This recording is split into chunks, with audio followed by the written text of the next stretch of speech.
సంచలనాలలోనే top ఇది. పుష్కర కాలంపై నాటి వివాదం లేటెస్ట్ గా మళ్లీ రేగిన రచ్చ.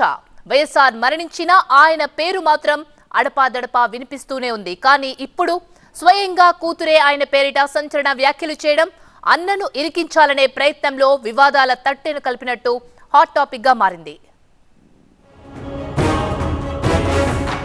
వైఎస్ ఈ పేరే ఓ ప్రభంజనం. జనహృదయ నేతగా ఓ వెలుగు వెలిగిన దివంగత సీఎం అకాల మరణం ఎందరినో కలిచివేసింది. ఇదంతా ఒకవైపైతే ఆయన చనిపోయిన తర్వాత జరిగిన రచ్చ మరోవైపు. వైఎస్ కుటుంబంపై కేసులు, ఆ కేసుల్లో రాజశేఖర్ రెడ్డి పేరు చేర్చడం, ఆ తర్వాత పరిణామాలంతా స్పీడ్ గా జరిగిపోయాయి. 12 ఏళ్లవుతోంది. ఆ విషాద ఘటనలు, చేదు అనుభవాలను అంతా మర్చిపోతున్న సమయంలో వైఎస్ షర్మిల మళ్లీ తుట్టెను కదిపారు. ఇటీవల వైఎస్ కుటుంబంలో వరుసగా జరుగుతున్న వివాదాల నేపథ్యంలో షర్మిల తన తండ్రి ప్రస్తావనను తీసుకొచ్చారు. ఆనాడు ఆస్తుల కేసు ఛార్జ్షీట్లో వైఎస్ఆర్ పేరును ఇరికించారని సంచలన వ్యాఖ్యలు చేశారు. ఇప్పుడు ప్రభుత్వ ఏఏజీగా ఉన్న పొన్నవోలు సుధాకర్ రెడ్డి హైకోర్టులో పిటిషన్ వేసి వైఎస్ పేరును ఇరికించారంటూ షర్మిల సంచలన ఆరోపణలు చేశారు. అసలు వైఎస్ పేరును ఇరికించింది కాంగ్రెస్ కానే కాదంటూ వాదించారు. రాజశేఖర్ రెడ్డి గారి పేరును సిబిఐయో కాంగ్రెస్ తో చేర్చలేదు. రాజశేఖర్ రెడ్డి గారి పేరుని చేర్చింది జగన్మోహన్ రెడ్డి గారి లాయరే.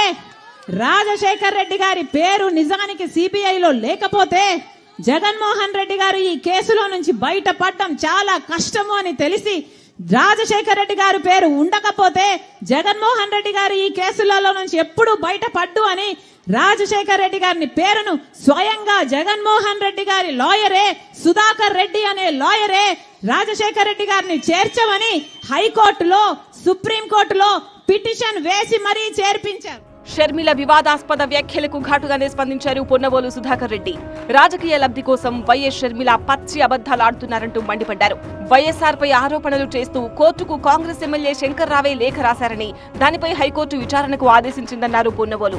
2011 ఆగస్టు 17న వైఎస్ఆర్ జగన్ పై కేసులు వేశారని, ఆనాడే వైఎస్ ను ముద్దాయిని చేసింది కాంగ్రెసే అని ఆరోపించారు. మీ తండ్రి కోసం పోరాడిన తనకు ఇచ్చే గౌరవం ఇదేనా అని ప్రశ్నించారు పొన్నవోలు.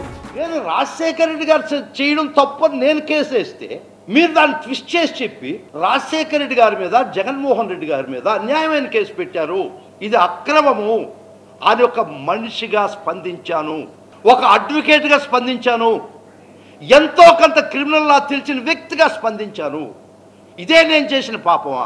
జగన్మోహన్ రెడ్డి గారి ప్రోద్బలంతో రాజశేఖర రెడ్డి గారి ముద్ద అయితే జగన్మోహన్ రెడ్డి గారికి వచ్చిన ఈజన్ ఏందో నాకు చెప్పమ్మా. మరోవైపు షర్మిల వ్యాఖ్యలపై స్పందించారు సిబిఐ మాజీ జేడీ లక్ష్మీనారాయణ.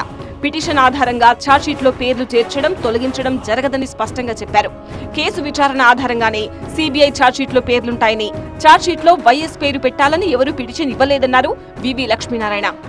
ఇన్వెస్టిగేటింగ్ ఏజెన్సీస్ ఎవరిని అక్యూజ్ చేయాలి, ఎవరి పేర్లు పెట్టాలన్నది ఇన్వెస్టిగేటింగ్ ఏజెన్సీ డిసైడ్ చేస్తుంది. ఆ తర్వాత ఎవరో బయట నుంచి వచ్చి వీళ్ళని పెట్టండి అంటే, అలాగైతే ప్రతి ఒక్కరిని పెట్టండి అని రాస్తారు. కాబట్టి ఆ విధంగా అటువంటిది ఏది జరగలేదన్నది వాట్ ఎవర్ మెమరీ హ్యావ్ అని అనిపిస్తుంది. ఆ తర్వాత వారు స్పెసిఫిక్గా ఏదో అలిగేషన్స్ చేశారు కాబట్టి మరి దాని గురించి చూడాల్సి ఉంటుంది. నాకు అటువంటిది ఏది జరగలేదని నేను అనుకుంటాను, నాకు సంబంధించిన వరకు.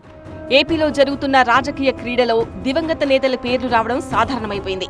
ఈ కేసు విషయంలో అసలేం జరిగిందో అప్పటి పరిణామాలు చూసిన ప్రతి ఒక్కరికి తెలుసు.